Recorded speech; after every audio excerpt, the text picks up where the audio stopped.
Welcome back to Kamesh Pooja channel. எல்லாரும் எப்படி இருக்கீங்க? இன்றைக்கி ஒரு சூப்பரான vlog வீடியோவோட தான் வந்திருக்கேன். என்னோட சேனல் நீங்கள் ஃபஸ்ட் டைம் பார்க்குற மாதிரி இருந்தால் மறக்காமல் சப்ஸ்கிரைப் பண்ணிவிட்டு பாருங்கள். அப்போ தான் நான் போடுற வீடியோஸ்லாம் உங்களுக்கு டெய்லி நோட்டிஃபிகேஷனாக வரும். எங்களுடைய க்ளோஸ் ஃப்ரெண்டோட வீடு கிரகப்பிரவேச ஃபங்க்ஷனுக்கு தான் வந்திருந்தோம். பிஃபோராகவே வந்துடணும்னு சொல்லிட்டு ரொம்ப கேட்டுகிட்டே இருந்தாங்க. ஸோ இப்படியாவது கண்டிப்பாக ட்ரை பண்ணுறோம் பிஃபோராக வர்றதுக்குன்னு சொல்லியிருந்தோம். இல்லை ட்ரைலாம் கிடையாது, நீங்கள் கண்டிப்பாக வந்தே ஆகணும்னு சொல்லியிருந்தாங்க. ஸோ எப்படியாவது போகணுன்னு சொல்லிட்டு நாங்களும் வந்து பிஃபோராக கிளம்பி போயிருந்தோம்.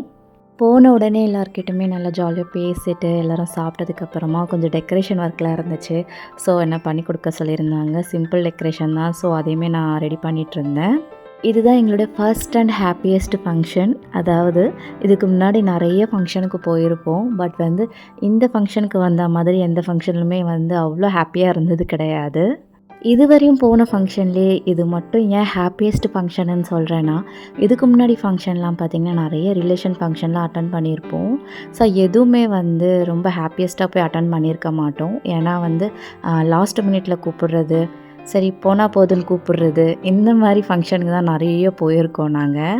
அண்ட் இன்னொரு விஷயம் என்னென்னா, நிறைய ரிலேஷன் ஃபங்க்ஷன்லாம் வந்து போயே இருக்க மாட்டோம். ஏன்னா அவங்க எங்களை வந்து கூப்பிட்டே இருந்திருக்க மாட்டாங்க. ஒரு ஃபங்க்ஷனுக்கு கூப்பிடுவாங்க, இன்னொரு ஃபங்க்ஷனுக்கு கண்ணுக்கே தெரிய மாட்டோம் நாங்கள். ஸோ அந்த மாதிரி தான் நிறைய வந்து நாங்கள் பார்த்துருக்கோம். ஸோ இந்த மாதிரி நீங்களும் நிறைய வந்து ரிலேஷன் ஃபங்க்ஷனில் ஃபேஸ் பண்ணியிருப்பீங்க.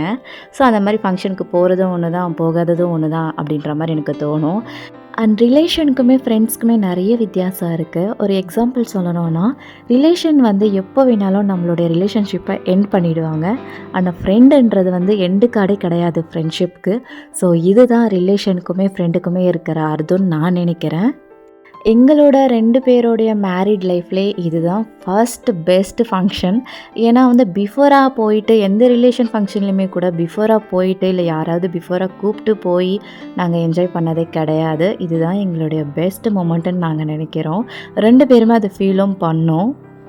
இந்த சொசைட்டியில் பார்த்தீங்கன்னா, இப்போ ஏதாவது ஒரு ரிலேஷன் கூட வந்து ப்ராப்ளமாக இருந்துச்சுன்னா, அந்த ப்ராப்ளம் வந்து இவங்களுக்கு அவங்களுக்கு மட்டும் பார்க்காம, ஒரு ரிலேஷன் கூட பிரச்சனை ஆச்சுன்னா அவங்களோட எல்லாரோடைய ப்ராப்ளம் தான் பார்க்குறாங்க.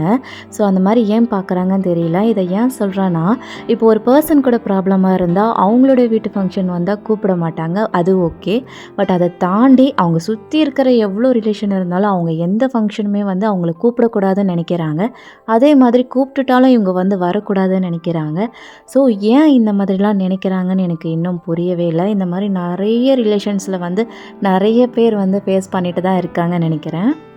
நான் எப்போவுமே நினைக்கிற ஒரு விஷயம் என்னென்னா, நம்மளை மதித்து ஒருத்தவங்க வந்து ஒரு விஷயத்துக்கு கூப்பிடுறாங்க அப்படின்னா, அது லாஸ்ட் மினிட்ல வந்து நம்மளை இன்வைட் பண்ணாலும் சரி, அவங்களுக்கு நம்ம வந்து மரியாதை கொடுத்து நம்ம போகணும் அப்படின்னு நான் நினைப்பேன். நம்மளுக்குன்னு ஒரு செல்ஃப் ரெஸ்பெக்ட் இருக்குது, அது எப்போவுமே விட்டுறக்கூடாது. அவங்க அப்படி பண்ணுறாங்கன்றதுக்காக நம்ம பதிலடி நம்மளும் அதே மாதிரி பண்ணோன்னா அவங்களுக்கு நம்மளுக்கு ஒரு வித்தியாசமும் இல்லாமல் போயிடும்.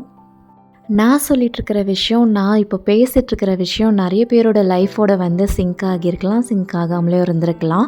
அண்ட் நிறைய பேருக்கு புரிஞ்சிருக்கலாம், புரியாமலேயும் இருந்திருக்கலாம். நான் என்ன சொல்ல வரேன்னா, என்னுடைய மேரிட் லைஃப்லேயே பார்த்தீங்கன்னா, நான் ரிலேஷன் ஃபங்க்ஷனை விட என்னோடய ஃப்ரெண்டோடைய ஃபங்க்ஷனுக்கு தான் நான் ரொம்ப உரிமையோடு போயிருக்கேன். ஏன்னா அவங்க என்னை உரிமையோடு கூப்பிட்டுருந்தாங்க. ஸோ அதுதான் வந்து உங்களுக்கு நான் சொல்லியிருப்பேன். இப்போ புரிஞ்சிருக்கோன்னு நினைக்கிறேன். எங்களோட ஃப்ரெண்டோட வீடு கிரகப்பிரவேசம் பார்த்திங்கன்னா ரொம்ப நல்லபடியாக முடிஞ்சுது. வீடு பார்த்திங்கன்னா ரொம்ப அழகாக இருக்கும். பார்க்க 2 கண்ணுமே பத்தாது. லொக்கேஷனுமே அவ்வளோ பியூட்டிஃபுல்லாக இருக்கும். அந்தமாரி ஒரு லொக்கேஷனில் வந்து வீடு கட்டியிருந்தாங்க. எல்லாருக்குமே பார்த்திங்கன்னா வீடுன்றது ஒரு ட்ரீம் தான். ஒரு மிடில் கிளாஸ் பர்சன்ஸ்க்குமே வந்து வீடுன்றது பெரிய விஷயம். அவங்க லைஃப்பில் பார்த்திங்கன்னா வீடுன்றது ஒரு பெரிய அச்சீவ்மெண்ட் மாதிரி. ஸோ அது எப்போ நடக்கும்னு எல்லாருடைய மனசுலுமே இருந்துகிட்டே இருக்கும், இன்க்ளூடிங் எங்களுக்குமே. இந்த ஃபங்க்ஷனுக்கு பிஃபோராக வர்றதுக்கு முன்னாடி நாங்கள் என்ன நினச்சோன்னா, ஐயோ எல்லாம் அவங்க ரிலேஷன்லாம் இருப்பாங்க, எப்படி வந்து பிஃபோராக போகிறது அப்படிலாம் நினச்சோம். ஏன்னா யாருமே எங்களுக்கு தெரியாது அப்படின்ட்டு. பட் அங்கே போனதுக்கப்புறமா நாங்கள் நினச்சது எல்லாமே வந்து அப்படியே ஆப்போசிட்டாக நடந்துச்சு. ஆக்சுவலாக எங்களுக்கு புதுசாக பார்த்த மாதிரியும் இல்லை. ஏன்னா அவங்க ரிசீவ் பண்ணது அப்படி, பேசுனது அப்படி. எங்களுக்கு ஃபஸ்ட் டைம் அந்த ஃபீலே எங்களுக்கு இல்லை. இதுக்கு முன்னாடியே வந்து ஆல்ரெடி வந்து அவங்கக்கிட்ட எல்லார்கிட்டையுமே மிங்கிள் ஆன மாதிரி ஒரு ஃபீல் கொடுத்துருச்சு. ஸோ அந்தளவுக்கு ரொம்ப வந்து அன்கம்ஃபர்டபுளாக இல்லாமல் ரொம்ப கம்ஃபர்டபுளாக வந்து எங்களுக்கு இந்த ஃபங்க்ஷன் நல்லா போச்சு. சொல்லப்போனால் நாள் வந்து பத்தலை, ரொம்ப சீக்கிரமாக நாள் வந்து முடிஞ்சிருச்சு. சாட்டர்டே போயிருந்தோம் ஈவினிங்காக, அதுக்குள்ளே சண்டே வந்து முடிஞ்சிருச்சு. நாங்களும் வந்து வீட்டுக்கு வந்து எல்லாருக்குமே பாய் சொல்லிவிட்டு ரிட்டன் கிளம்பியிருந்தோம். இங்கேருந்து போக எங்களுக்கு சுத்தமா மனசு இல்ல. அந்த அளவுக்கு ரொம்ப ஜாலியா இருந்துச்சு. இருந்த கொஞ்ச நேரமா இருந்தாலுமே ரொம்ப மெமரியா வந்து எடுத்துட்டு போறேன். கண்டிப்பா வந்து நெக்ஸ்ட் டைம் வரணும் அப்படின்னு சொல்லியிருந்தாங்க. கண்டிப்பா வரேன்னு சொல்லிட்டு தான் கிளம்பிட்டுருக்கேன். ஸோ அந்த நெக்ஸ்ட் டைம் நெக்ஸ்ட் டே எப்போ வரும்னு தான் நினச்சிட்டே போயிட்டுருந்தேன். கண்டிப்பா போகணும் போகணும்னு சொல்லிட்டு ரொம்ப ஹாப்பியா வந்து போயிருந்தது.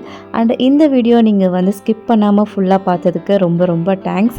என்னோட சேனல் ஃபர்ஸ்ட் டைம் பார்க்குறீங்கன்னா மறக்காம சப்ஸ்கிரைப் பண்ணி வச்சுக்கோங்க. பிடிச்சா ஷேர் பண்ணுங்க. Thank you.